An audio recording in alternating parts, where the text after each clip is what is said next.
Today we're in chapter 16. It's a fairly long chapter, so this will be a long video, as you obviously can see. But stay tuned, stay with it. I think it's going to be very interesting. Actually, everything we read is pretty much interesting. There's no parts of this which is worth skimming over. Or, in my view, there isn't anything worth skimming over.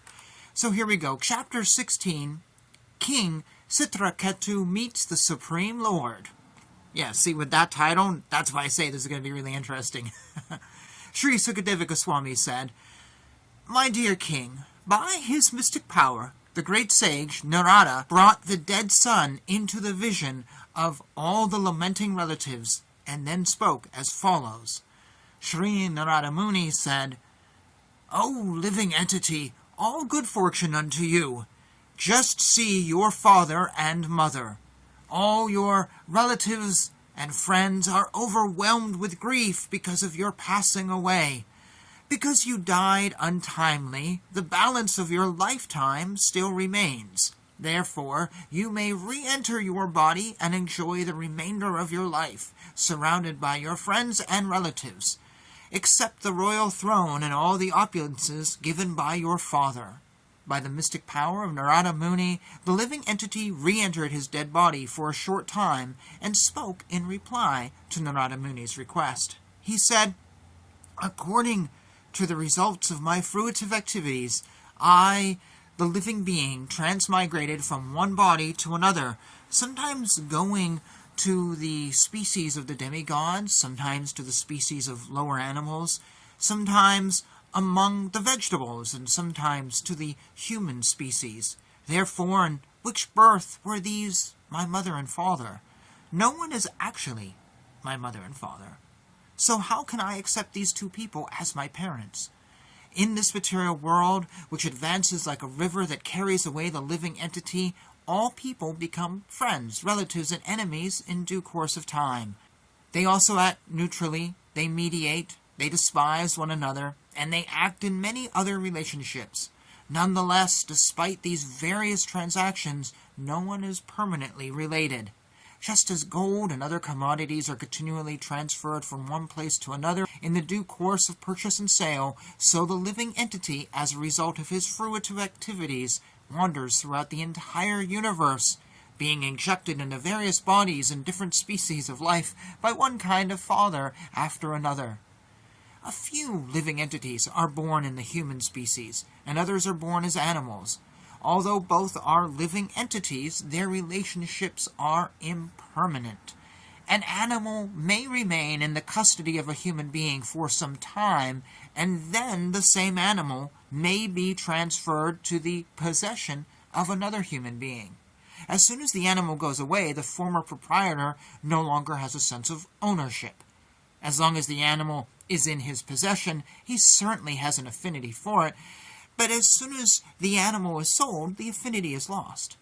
Even though one living entity becomes connected with another because of a relationship based on bodies that are perishable, the living entity is eternal.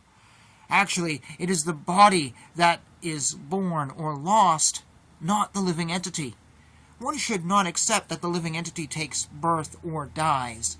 The living being actually has no relationship with so-called fathers and mothers.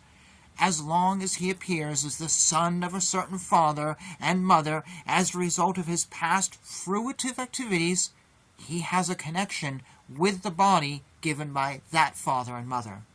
Thus he falsely accepts himself as their son and acts affectionately. After he dies, however, the relationship is finished. Under these circumstances, one should not be falsely involved with jubilation and lamentation. The living entity is eternal and imperishable because he actually has no beginning and no end. He never takes birth nor dies. He is the basic principle of all types of bodies. Yet he does not belong to the bodily category. The living being is so sublime that he is equal in quality to the Supreme Lord. Nonetheless, because he is extremely small, he is prone to be illusioned by the external energy, and thus he creates various bodies for himself according to his different desires. For this living entity, no one is dear. nor is anyone unfavorable. He makes no distinction between that which is his own and that which belongs to anyone else. He is one without a second. In other words, he is not affected by friends and enemies, well-wishers, or mischief-mongers. He is only an observer, a witness of the different qualities of men. The Supreme Lord, Atma, the creator of cause and effect, does not accept the happiness and distress that results from fruitive actions. He is completely independent of having to accept a material body, and because he has no material body, he is always neutral. The living entities, being part and parcel of the Lord, possess his qualities in a minute quantity. Therefore, one should not be affected by lamentation. Sri Sukadeva Goswami said, "When the conditioned soul in the form of Maharaja Citraketu's son had spoken in this way and then left, the king and the other relatives of the dead son were all astonished. Thus they cut off the shackles of their affection, which was due to their relationship with him, and gave up their lamentation. After the relatives had discharged their duties by performing the proper funeral ceremonies and burning the dead child's body, they gave up the affection that leads to illusion, lamentation, fear, and pain. Such affection is undoubtedly difficult to give up, but they gave it up very easily. The queen's co-wives, who had poisoned the child, were very much ashamed, and they lost all their bodily luster. While lamenting, they remembered the instructions of Angira and gave up their ambition to bear children. Following the directions of the Brahmanas, they went to the banks of the Yamuna River, where they bathed and atoned for their sinful activities. Thus enlightened by the instructions of the Brahmanas, Angira, and Narada, the king became fully aware of spiritual knowledge. As an elephant becomes free from the muddy reservoir of water, King Citraketu came out of the dark well of family life. The king bathed in the water of the Yamuna also, and according to prescribed duties he offered oblations of water to the forefathers and demigods. Very gravely controlling his senses and mind, he then offered his respects and obeisances to the sons of Lord Brahma in the form of Angira and Narada Muni. Thereafter, being very much pleased with the king, who was a self-controlled devotee and a surrendered soul, Narada, the most powerful sage, spoke to him the following transcendental instructions. O Lord, O Supreme Personality of Godhead, you are addressed by the Omkara. I offer my respectful obeisances unto you. O Lord Vasudeva, I meditate upon you. O Lord Pradyumna, Lord Aniruddha, and Lord Shankarashana, I offer you my respectful obeisances. O reservoir of spiritual potency, O supreme bliss, I offer my respectful obeisances unto you, who are self-sufficient and most peaceful. O ultimate truth, one without a second, you are realized as Brahman, Paramatma, and Bhagavan, and are therefore the reservoir of all knowledge. I offer my respectful obeisances unto you. Perceiving your personal bliss, you are always transcendental to the waves of material nature. Therefore, my Lord, I offer my respectful obeisances unto you. You are the supreme controller of the senses, and your expansions of form are unlimited. You are the greatest, and therefore I offer my respectful obeisances unto you. The words and mind of the conditioned soul cannot approach Lord Vishnu, for material names and forms are not applicable to the Lord, who is entirely spiritual, beyond the conception of gross and subtle forms. The impersonal Brahman is another of his forms. May he, by his pleasure, protect us. As pots made entirely of earth are situated on earth after being created, and are transformed into earth again when broken, this cosmic manifestation is caused by the Supreme Brahman, situated in the Supreme Brahman, and annihilated in the same Supreme Brahman. Therefore, since the Supreme Lord is the cause of Brahman, let us offer him our respectful obeisances. As iron has the power to burn when made red-hot in the association of fire, so the body, senses, living force, mind, and intelligence, although merely lumps of matter, can function in their activities when infused with a particle of consciousness by Lord Vishnu. As iron cannot burn unless heated by fire. The bodily senses cannot act unless favored by the Supreme Brahman. O Transcendental Lord, who are situated in the topmost planet of the spiritual world, your 2 lotus feet are always massaged by a multitude of the best devotees with their lotus bud hands. You are Lord Vishnu, complete in 6 opulences. You are the Supreme Person mentioned in the Purusha Sukta prayers. You are the most perfect self-realized master of all mystic power. Let me offer my respectful obeisances unto you. Sri Sukadeva Goswami continued his talk. Narada Muni, having become the spiritual master of King Citraketu, instructed him fully in this prayer, because the king was fully surrendered.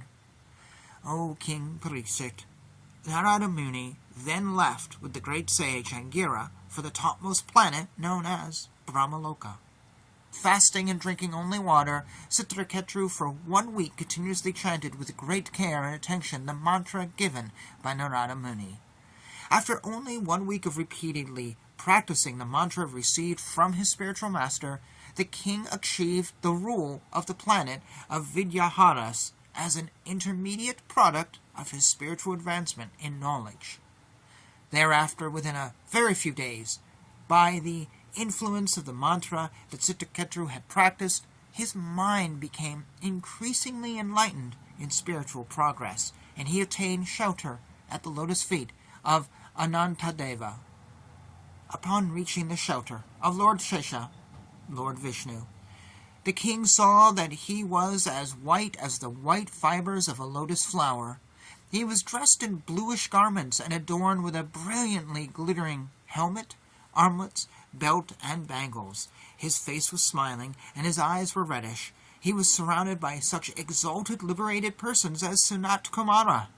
As soon as the king saw the Supreme Lord, he was cleansed of all material contamination and situated in his original Krishna consciousness, being completely purified. He became grave and silent, and because of love for the Lord, tears fell from his eyes, and his hair stood on end. With great devotion and love, he offered his respectful obeisances unto the original personality of Godhead. With tears of love and affection, the king repeatedly moistened the resting place of the Supreme Lord's lotus feet. Because his voice was choked in ecstasy, for a considerable time he was unable to utter any of the letters of the alphabet to offer the Lord suitable prayers. Thereafter, by controlling his mind with his intelligence, and thus restricting his senses from external engagements, he recovered suitable words with which to express his feelings. Thus, he began offering prayers to the Lord, who is the personification of the Holy Scriptures, and who is the spiritual master of all. He offered his prayers as follows. The king said, O unconquerable Lord, although you cannot be conquered by anyone, you are certainly conquered by devotees who have control of the mind and senses.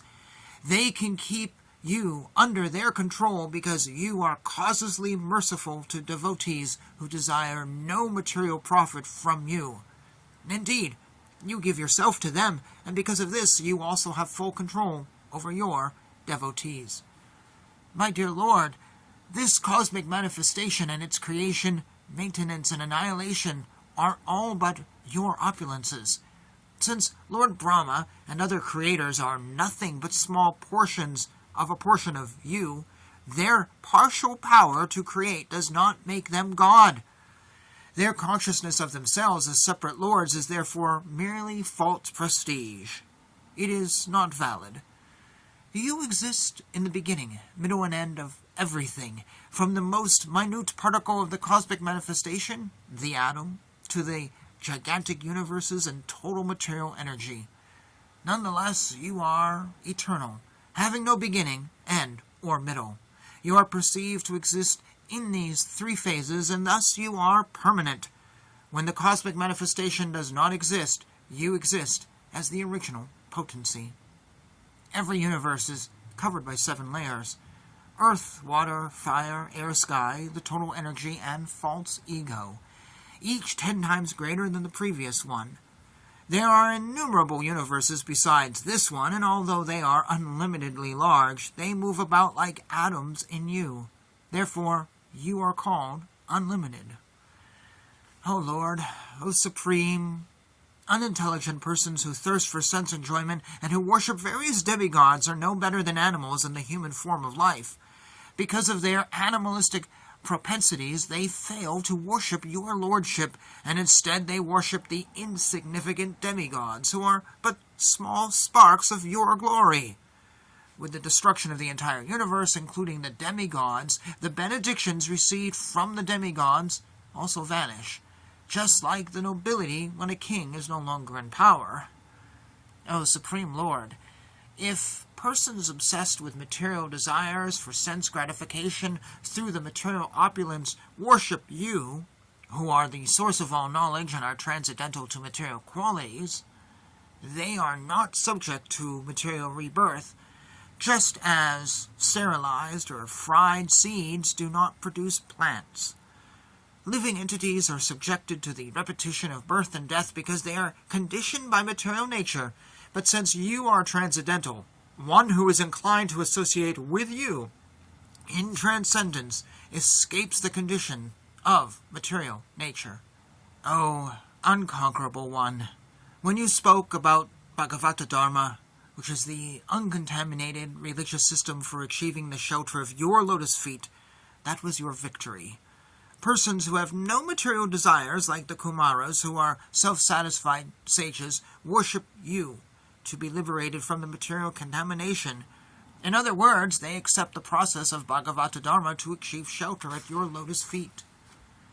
Being full of contradictions, all forms of religion but Bhagavata Dharma work under conceptions of fruitive results and distinctions of you and I, and yours and mine. The followers of the Srimad Bhagavatam have no such consciousness. They are all Krishna conscious, thinking that they are Krishna's and Krishna is theirs. There are other low-class religious systems which are contemplated for the killing of enemies or the gain of mystic power, but such religious systems, being full of passion and envy, are impure and temporary. Because they are full of envy, they are full of irreligion. How can a religious system that produces envy of oneself and of others be beneficial for oneself and for them?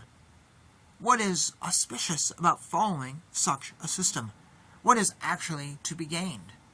By causing pain to one's own self due to self-envy, and by causing pain to others, one arouses your anger and practices irreligion.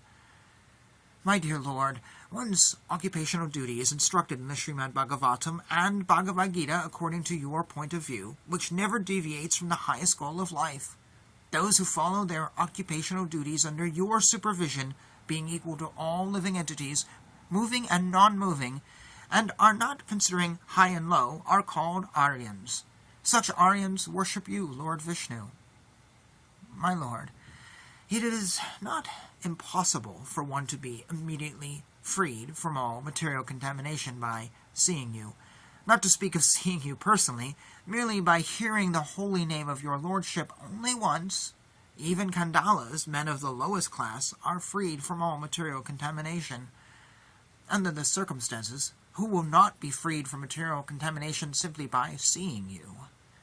Therefore, my dear Lord, simply seeing you has now wiped away all the contamination of sinful activities and their results of material attachment and lusty desires, which always filled my mind and the core of my heart. Whatever is predicted by the great sage Narada Muni cannot be otherwise. In other words, I have obtained your audience as a result of being trained by Narada Muni. O Supreme Personality of Godhead, whatever a living entity does in the material world is well known to you because you are the Supersoul. In the presence of the sun, there is nothing to be revealed by the light of a glowworm. Similarly, because you know everything, in your presence there is really nothing for me to make known. My dear Lord, you are the creator, the maintainer, and the annihilator of this cosmic manifestation. But persons who are too materialistic and who always see separateness do not have the eyes with which to see you. They cannot understand your real position, and therefore they conclude that the cosmic manifestation is independent of your opulence. Oh, my Lord, you are the supreme pure, and you are full in all 6 opulences. Therefore I offer my respectful obeisances unto you. My dear Lord, it is after you endeavor that Lord Brahma, Indra, and other directors of the cosmic manifestation become occupied with their activities. It is after you perceive the material energy, my Lord, that the senses begin to perceive. Lord Vishnu holds all the universes on his heads like seeds of mustard. I offer my respectful obeisances unto you, that supreme personality who has thousands of hoods. Sukadeva Goswami continued. The Lord Vishnu, Anantadeva, being very much pleased with the prayers offered by the king of the Vidyaharas, replied to him as follows. The Lord said, O king, as a result of your having accepted the instructions spoken about me by the great sages Narada and Angira, you have become completely aware of transcendental knowledge. Because you are now educated in the spiritual science, you have seen me face to face. Therefore you are now completely perfect. All living entities, moving and non-moving, are my expansions and are separate from me. I am the supersoul of all living beings, who exists because I manifest them. I am the form of the transcendental vibrations like Omkara and Hare Krishna, Hare Rama, and I am the supreme absolute truth. These 2 forms of mine, namely the transcendental sound and the eternally blissful spiritual form of the deity, are my eternal forms. They are not material. In this world of matter, which the conditioned soul accepts as consisting of enjoyable resources, the conditioned soul expands, thinking that he is the enjoyer of the material world. Similarly, the material world expands in the living entity as a source of enjoyment. In this way, they both expand, but because they are my energies, they are both pervaded by me. As the Supreme Lord, I am the cause of these effects, and one should know that both of them rest in me. When a person is in deep sleep, he dreams and sees in himself many other objects, such as a great mountain or river, or perhaps even the entire universe, although they are far away. Sometimes when one awakens from a dream, he sees that he is in a human form, lying in his bed in one place. Then he sees himself in terms of various conditions as belonging to a particular nationality, family, and so on. All the conditions of deep sleep, dreaming, and wakefulness are but energies of Lord Vishnu. One should always remember the original creator of these conditions, the Supreme Lord, who is unaffected by them. Know me to be the Supreme Brahman, the all-pervading Supersoul through whom the sleeping living entity can understand his dreaming condition and his happiness beyond the activities of the material senses. That is to say, I am the cause of the activities of the sleeping living being. If one's dreams during sleep are merely subjective matters witnessed by the Supersoul, how can the living entity, who is different from the Supersoul, remember the activities of dreams? The experiences of one person cannot be understood by another. Therefore, the knower of facts, the living entity who inquires into the incidents manifested in dreams and wakefulness, is different from the circumstantial activities. That knowing factor is Brahman. In other words, the quality of knowing belongs to the living entities and to the Supreme Soul. Thus, the living entity can also experience the activities of dreams and wakefulness. In both stages, the knower is unchanged, but is qualitatively one with the Supreme Brahman. When a living entity, thinking himself different from me, forgets his spiritual identity of qualitative oneness with me in eternity, knowledge, and bliss, his material, conditioned life begins. In other words, instead of identifying his interest with mind, he becomes interested in his bodily expansions, like his wife, children, and material possessions. In this way, by the influence of his actions, one body comes from another, and after one death, another death takes place. A human being can attain perfection in life by self-realization through the Vedic literature and its practical application. This is possible especially for a human being born in India, the land of piety. A man who obtains birth in such a convenient position but does not understand himself is unable to achieve the highest perfection, even if he is exalted to life in the higher planetary systems. Remembering the great trouble found in the field of activities performed for fruitive results, and remembering how one receives the reverse of the results one desires, whether from material actions or from fruitive activities recommended in the Vedic literatures, an intelligent man should cease from the desire for fruitive actions, for by such endeavors one cannot achieve the ultimate goal of life. On the other hand, if one acts without desires for fruitive results, in other words, if one engages in devotional activities, he can achieve the highest goal of life with freedom from miserable conditions. Considering this, one should cease from material desires. As husband and wife, a man and woman plan together to attain happiness and decrease unhappiness, working jointly in many ways.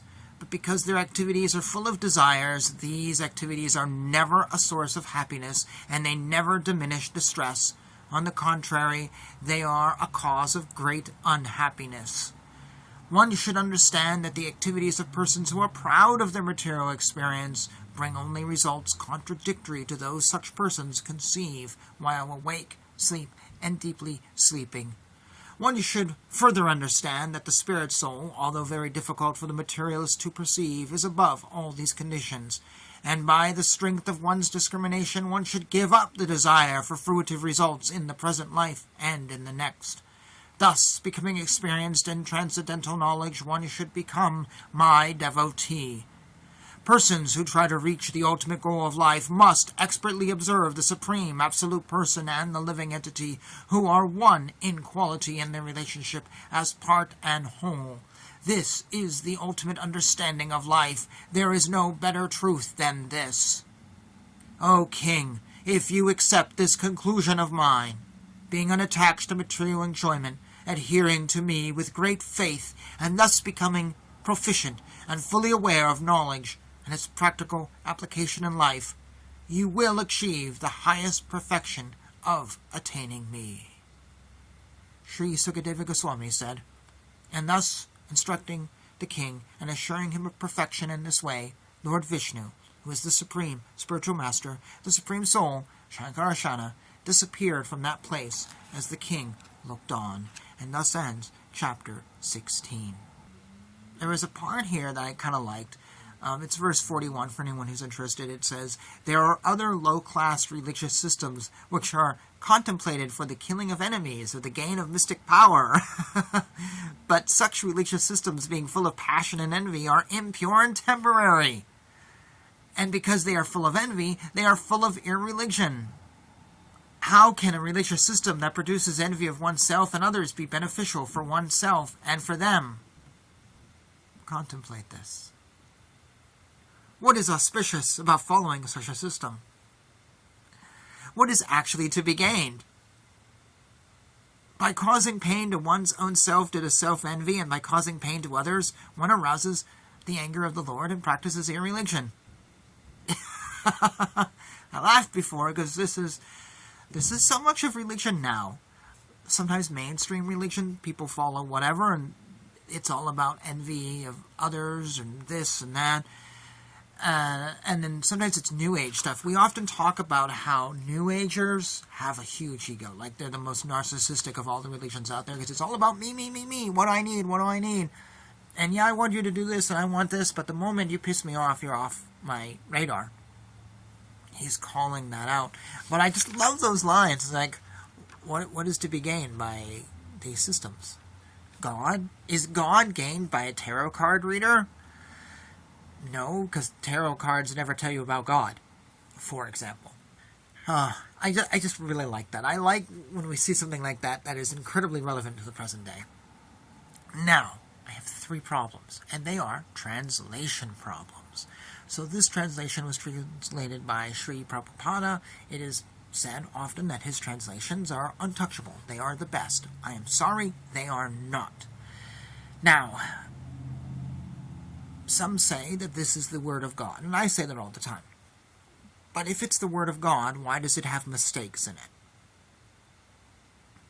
So, when would that have to respond? Well, the translation is an error. Well, Swami Prabhupada made the translation, so his translation is an error. Whenever I call out Swami Prabhupada on this channel, I get ripped apart.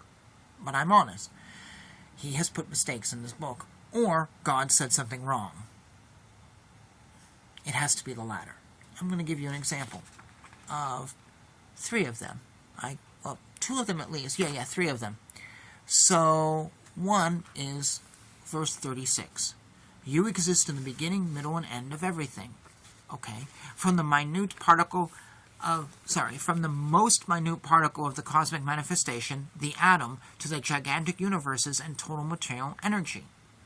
Well, we have discovered that the atom is not the smallest particle. It's the quark. And there may even be something smaller than quarks at this point in time.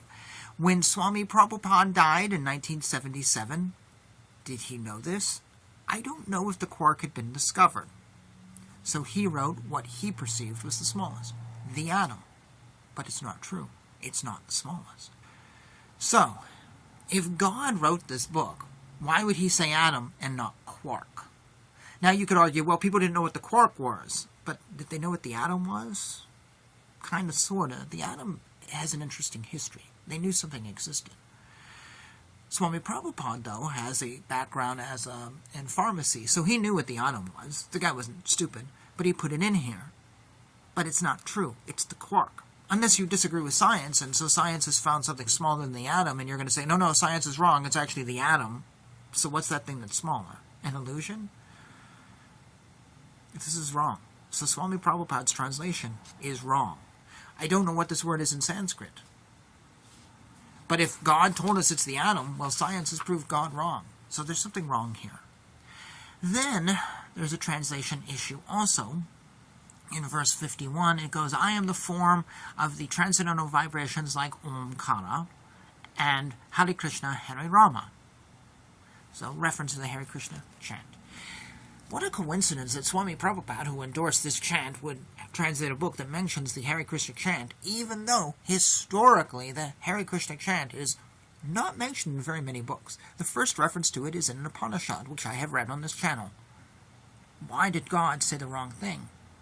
Or why did Swami Prabhupada translate it wrong? You see, if you read the Upanishad, it's not Hare Krishna, Krishna Krishna, Hare Hare. It's Hare Rama, Hare Rama. It got reversed. Now, it's not Swami Prabhupada that necessarily reversed this, though he did talk about this. The reversal, I believe, came before him.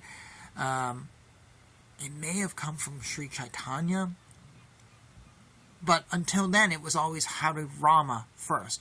Now, Swami Prabhupada said, if I can remember, this isn't a direct quote, but I think I read something where he said, people don't know Rama, they have no association with Rama, but they know Krishna. And so to say Hare Krishna just connects better than Hare Rama, it doesn't happen. And at the end of the day, it doesn't really matter as you're rolling them around. But the Hare Krishna chant was really the Hare Rama chant. And it was a very obscure chant up until Sri Chaitanya, 500 years ago. The Srimad Bhagavatam wasn't written 500 years ago. It was written before that. So why do we have reference to the Hare Krishna, Hare Rama, when it should be Hare Rama, Hare Krishna? The author of the Srimad Bhagavatam would have known that. He wouldn't have thought it was Hare Krishna first, because that didn't exist. God would know it's Hare Rama, Hare Krishna. Technically, it should be Hare Rama, Hare Krishna if you believe the Upanishads. So why would it be reversed here? Did God get it wrong? Did the translator decide it was wrong? Did Swami Prabhupada decide to make this look like the chant he was endorsing? I have so many problems with translations, and I'm not the only one. I do not hold Swami Prabhupada up as untouchable, so that should be obvious. Anyways, we have 3 more chapters left. Thank you for hanging out with me on this one.